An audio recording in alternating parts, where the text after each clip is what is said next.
É um caso conhecido aqui nos Estados Unidos que me lembra muito as diferenças das entrevistas do William Bonner com o Bolsonaro e com o Lula, né?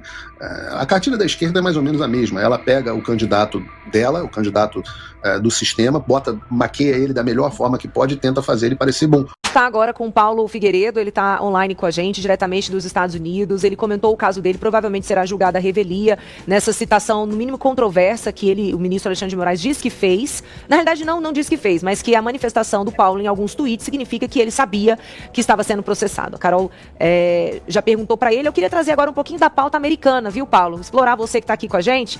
Com certeza você acompanhou ontem a publicação daquilo que Donald Trump chamou de grande e bonito projeto de lei para tratar do orçamento. Ele conseguiu aprovação, mas foi bastante apertado. Um voto no Senado e um voto na Câmara foram, assim, suficientes para ele conseguir aprovar. Mas é um projeto que traz um aumento do endividamento dos Estados Unidos, inclusive essa é a grande... Não?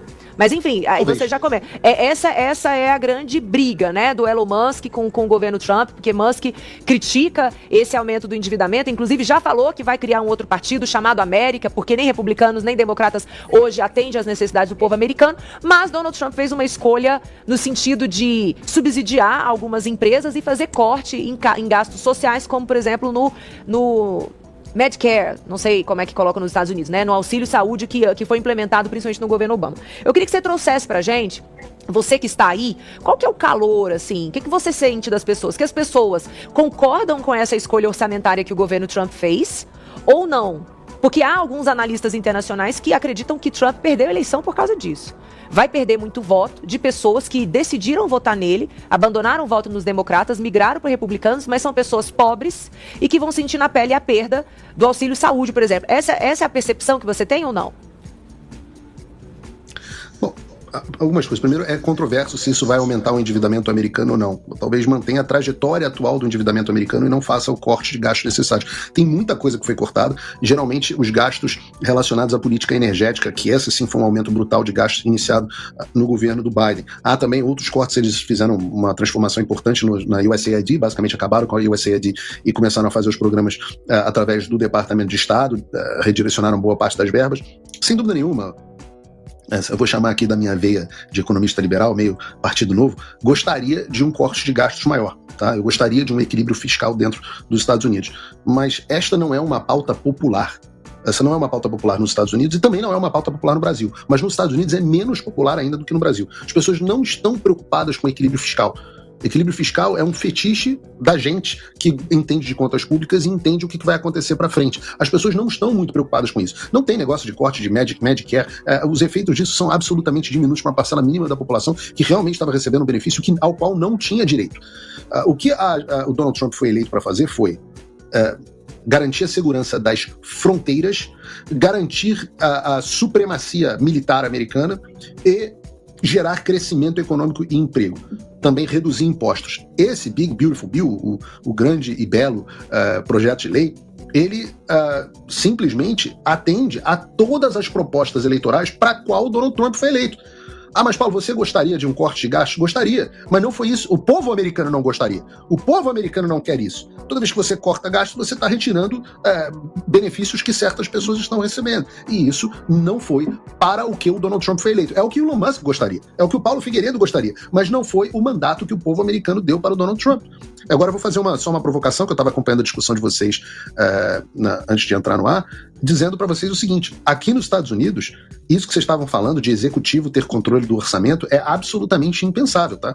A Constituição americana estabelece que o the power of the purse, o poder do orçamento, é inteiramente do Congresso. Não tem, o executivo não tem poder nenhum sobre o orçamento. Zero, absolutamente zero. O que o executivo faz, e é o que está acontecendo, a gente está testemunhando isso nesse momento, é trabalhar por meses com o Congresso para produzir uma proposta orçamentária que aí é ou não aprovada pelo Congresso. E onde são discutidas também, inclusive, as emendas, mas são discutidas emendas para todo o orçamento. Então, essa história de poder executivo controlando o orçamento, isto não é republicano. No sentido de que a república moderna, no qual todas as repúblicas se inspiraram, ela é a república dos Estados Unidos. E em outros países também, em geral, é assim. A bolsa, como se chama, o power of the purse, é o poder do Congresso. Porque ele é um mecanismo fundamental para controle do poder executivo. Lembrem-se, né? O modelo de república presidencialista que a gente tem é um modelo travado mesmo. É um modelo feito para que as decisões sejam tomadas de forma devagar. Então você pode reparar, vou dar um exemplo aqui, e por isso que esse projeto de lei é tão importante, por isso que o Big Beautiful Bill é tão importante, porque o presidente não consegue executar as suas políticas se o Congresso não destinar verbas para que essas políticas sejam destinadas, para que sejam executadas. Então, uma das formas, por exemplo, Donald Trump era presidente dos Estados Unidos, no governo que terminou em 2020, e ele não conseguia construir o muro nas fronteiras porque o Congresso Democrata se recusou a autorizar para ele, pensa no orçamento federal americano, o Congresso Democrata se recusou a autorizar para ele 6 bilhões de dólares para ele continuar a construção do muro. Então, essa é a forma real de presidencialismo. Presidencialismo onde o Congresso controla todos os gastos do Poder Executivo, 100%. E não essa maluquice que a gente tem no Brasil, onde, na prática, o Congresso fica mendigando emendas com o Poder Executivo e vocês me desculpem, mas é o que é. O Congresso mendiga emendas com o Poder Executivo e, no final, o Poder Executivo também não tem controle sobre o próprio orçamento, que alguém teve a brilhante ideia de sair vinculando absolutamente o grosso do orçamento do Poder Executivo. Então, em vez da população poder fazer ajustes a cada eleição em como ela quer que os seus próprios recursos sejam gastos, um burocrata lá atrás decidiu como é que a sociedade, no futuro, vai gastar o seu próprio recurso. Então isso é uma sandice. A discussão deveria ser, na minha humilde opinião, a retomada do modelo original republicano. O Congresso tem o controle total do orçamento, o Executivo pede ao Legislativo para poder gastar os recursos do povo, afinal a casa do povo é o Congresso, não é a Presidência da República, e aí você tem um Executivo que pode negociar com o parlamento, ou seja, negociar com os representantes do povo, como que ele vai gastar o dinheiro é seu, do povo, a cada 4 anos. Esse é um modelo que a gente... Isso é democracia, isso é república. Qualquer coisa diferente disso é jabuticaba brasileira. Paulo, eu vou comentar aqui, tem uma notícia que saiu sobre a indenização que Donald Trump vai receber agora da Paramount. Pode colocar, por favor.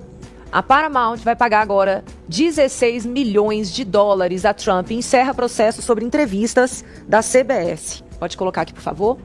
A Paramount Global concordou em pagar 16 milhões para encerrar o processo movido pelo presidente dos Estados Unidos, Donald Trump, contra a CBS por suposta manipulação de uma entrevista com a então vice-presidente Kamala Harris, exibida no programa 60 Minutos. O acordo ocorre em meio às negociações da fusão entre a Paramount e a Skydance Media.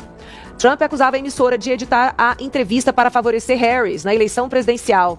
Segundo a ação, 2 versões da mesma resposta foram ao ar, uma no Face the Nation e a outra no 60 Minutos, o que teria sido feito para proteger a candidata de reações negativas. A CBS afirmou que a edição ocorreu por questões de tempo, conforme padrões do jornalismo televisivo. Pode voltar. Ai, gente, pode voltar com o Paulo aqui, por favor. Paulo, você tinha visto essa notícia? É um caso conhecido aqui nos Estados Unidos que me lembra muito as diferenças das entrevistas do William Bonner com o Bolsonaro e com o Lula, né? A cartilha da esquerda é mais ou menos a mesma. Ela pega o candidato dela, o candidato do sistema, maqueia ele da melhor forma que pode e tenta fazer ele parecer bom, ao ponto de que eles conseguiram deixar um morto muito louco presidindo os Estados Unidos durante pelo menos 3 anos. Os últimos 3 anos do governo Biden, ele era basicamente aquele personagem do Morto Muito Louco, né? Você lembra aquele filme? Você não tem idade, vocês dois não têm idade para ter assistido o Morto Muito Louco, não? Mas eu conheço. É um filme antigo que o cara morre. E aí ele passa um final de semana morto com óculos escuros e as pessoas têm que ficar fingindo que ele tá vivo. Recentemente, Paulo, não sei se você viu, mas nós tivemos aqui, né, Carol, uma personagem, um moço, um homem, um senhor que foi levado já morto pra assinar o tio Paulo, né, Paulo. Assim, tipo tio Paulo. Mas a gente aqui no Brasil, nós temos o Biden. Tio Paulo, nós temos o Biden brasileiro. Tá se sentindo bem? Nós temos o Biden brasileiro, que é o Lula, né?